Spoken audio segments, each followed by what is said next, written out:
Assalamualaikum warahmatullahi wabarakatuh. Assalamualaikum. Yang saya tanyakan ini berkaitan dengan sama ya, yaitu ada hadis Arba'in Anawiyah ayat yang ke hadis yang keempat, yang pada ujung hadisnya ini ialah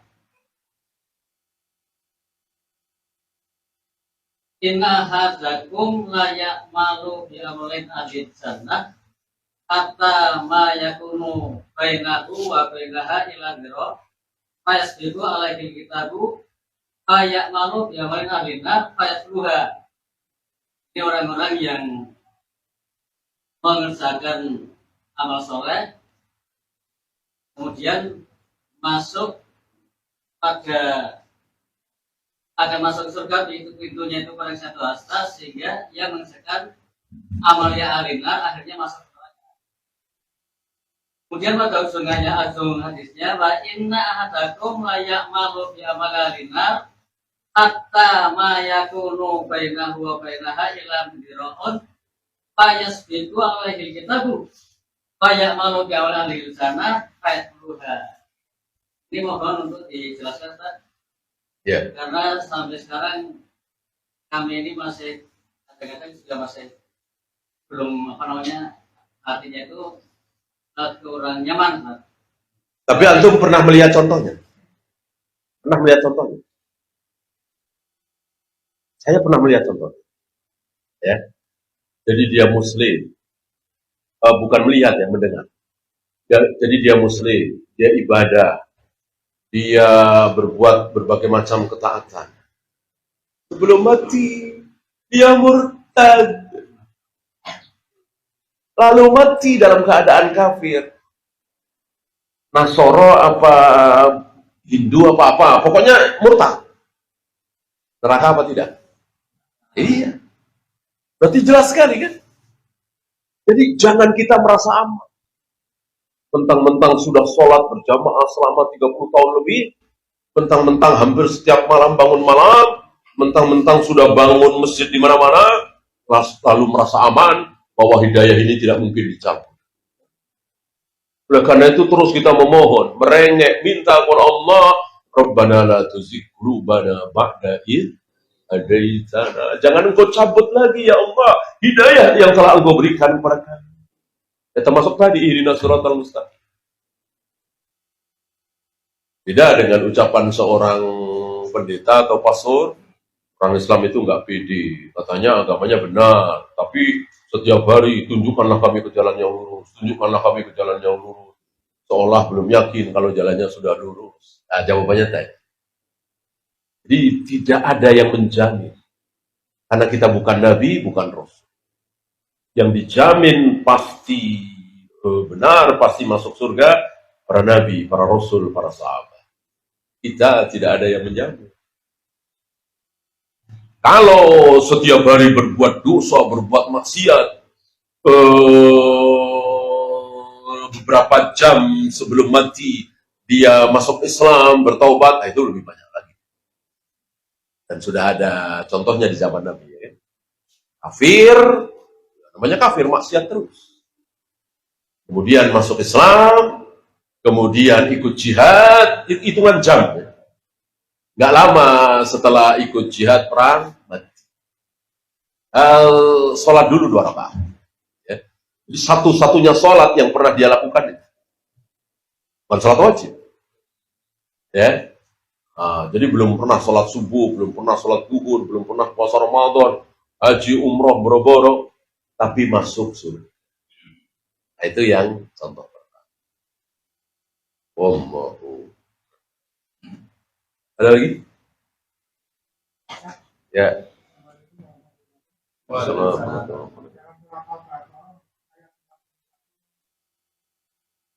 Dan berimanlah kamu kepada apa Al-Quran yang telah aku turunkan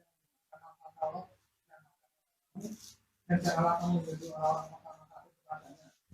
Dan saya katakan bahwa janganlah kamu menjual ayat-ayat itu dengan harga yang murah dan tawalah kepada. Karena jual ayat-ayat itu dengan harga yang murah itu benar. Yang haram dia bilang halal, yang halal dia bilang haram, Yang hak dia bilang batil. Yang batil dia bilang hak. Supaya apa? Supaya dapat jabatan. Supaya dagangannya laris. Supaya bosnya senang. Supaya kliennya mau beli barang dagangan dia dan seterusnya. Supaya mendapatkan uang harga diri. Ya. Bukan ngajar TPA, ngajar Iqra lalu dibayar. Bukan. Kalau itu boleh, halal. Dari pagi sampai siang ngajarin anak-anak baca Al-Quran. Ini kebiasaan. Bahkan Imam Syafi'i kan, bahkan ibunya Imam Syafi'i kan minta maaf sama ustadznya itu karena Imam Syafi'i, ibunya Imam Syafi'i nggak sanggup bayar. Ikut tab gitu ya. Ini artinya kebiasaan salaf membayar guru ngaji. Bukan itu. Wala tastaru bi ayatillahi tsamanan qalila. Jangan kalian menjual ayat-ayat Allah dengan harga yang murah dunia. Maksudnya yang halal dia haramkan, yang haram dia halal. Siapa? Tahu nggak? Contohnya siapa? Tahu nggak? Para rahib, para ruhban, pendeta-pendeta Yahudi. Yahudi itu kalau berfatwa bagaimana pesanan. Ya. Oleh karena itu jangan kita ikut-ikutan Yahudi. Jangan. Ya. Ustaz, yai, ulama. Kalau haram katakan haram. Kalau halal katakan halal. Kalau bid'ah katakan bid'ah. Kalau sunnah katakan sunnah. Mau di hadapan siapapun. Qulil haqqa walau kana murran. Sampaikan yang hak sekalipun pahit. Ya. Jangan seperti pendeta-pendeta Yahudi dan Nasrani. Wallahu. Silakan. Bentar dulu ini yang belum nih. Tadi Ustaz sebutkan bahwa waris kan tauhidnya benar ya Ustaz? Asma wa sifatnya. Berarti orang waris juga berhak masuk surga. Oh iya? Terus Syiah itu termasuk waris atau? Oh enggak. Sudah jauh lebih sesat dari Khawarij. Mengatakan Abu Bakar, Umar, penipu umat ini, kufur. Bahwa Al-Quran ini sudah tidak asli lagi. Al-Quran yang asli itu nanti akan dibawa oleh imam ke-12 kali. Luar biasa. Bahkan mereka meyakini akan datang satu hari yang mereka sebut dengan Ar-Raja'ah. Ar-Raja'ah adalah suatu hari di mana Abu Bakar dan Umar dihidupkan, lalu akan disiksa oleh imam-imam kami. Ini luar biasa kekufuran. Maka Syiah Rafidah sudah keluar dari yang Jahmiyah, Jabariyah. Ini luar biasa sejarah kesesatan kaum muslimin. Di luar kaum muslimin yang putih bersih, yaitu para sahabat. Masuk liberal. Iya, liberal kan ya macam-macam. Ketika liberal itu mengatakan semua agama sama, semua agama bisa masuk surga, ya jelas. Ucapan kufur. Inna dina indallahil Islam. Agama yang akan diterima oleh Allah hanyalah Islam. Liberal ikutnya waris atau kufur? Apa? Liberal. Oh, lebih dari itu. Khawarij tidak mengatakan semua agama sama. Khawarij tidak mengatakan semua agama. Khawarij salahnya cuma itu doang. Pelaku dosa besar, kafir itu doang. Bahkan lebih dahsyat dalam hal ini kan. Ya minum khamr aja kafir, kekal di neraka. Apalagi Kristen, Buddha, Hindu. Ya kan? Bagi Khawarij, mereka jelas kekal di neraka selama-lamanya. Betul. Ya, satu lagi.